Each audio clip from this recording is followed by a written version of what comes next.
আমাদের ব্রিটিশ বিরোধী আন্দোলন ও খেলাফত আন্দোলনের সংগ্রামী নেতা মৌলানা কর্মবীর মৌলানা আব্দুর রহমান সিংকে পরিগণিতের মোড়ক উন্মোচন শুরু করব। এ পর্যায়ে মোড়ক উন্মোচন করবেন আমাদের সম্মানিত অতিথিবৃন্দ।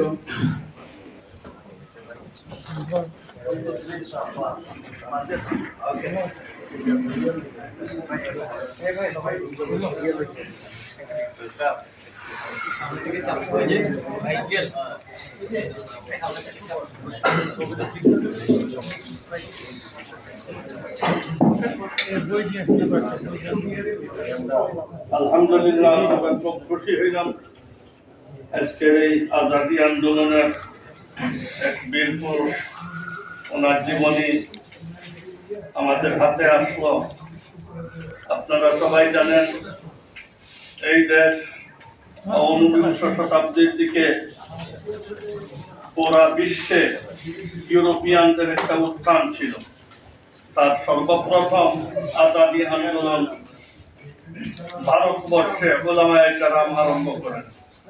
যদিও কংগ্রেসের জন্ম হয়েছে 1885, কিন্তু কংগ্রেস কখনো আজাদী আন্দোলনের কোন রেজুলেশন নেয় নাই। অধিকার আদায়ের আন্দোলনে ব্যস্ত ছিল কংগ্রেস। ওলামায়ে কেরাম 35 বছর তাদের পিছনে চেষ্টা করে যখন ব্যর্থ হয়েছে, তখন ওলামায়ে কেরাম 1919-এ জমিয়তে উলামা হিন্দ প্রতিষ্ঠা করেন আর এরপরে আজাদী আন্দোলন আরম্ভ করেন।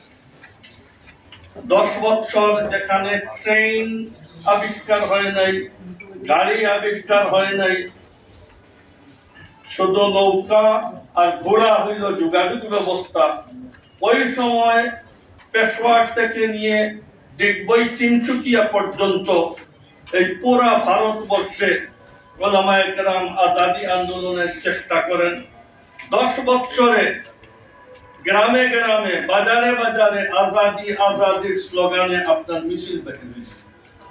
1930-এ কংগ্রেস যখন দেখলো যে দেশ ওলামারা আজাদ করে ফেলবেন, তখন তিনারা নিজে ওয়ার্কিং কমিটির মিটিং ডেকে সিদ্ধান্ত নিলেন আমরাও দেশের পূর্ণ স্বাধীনতা চাই। আর এরপরে মোরাদাবাদে জমিয়তে উলামায়ে হিন্দের ওয়ার্কিং কমিটি বসলো যে কংগ্রেসকে নিয়ে আন্দোলন করব না একা আন্দোলন করব। এখানে অনেক সারা ভারতবর্ষের প্রত্যেক প্রদেশ থেকে গিয়েছিলেন, সবাই বললেন আমরা একা আন্দোলন করি।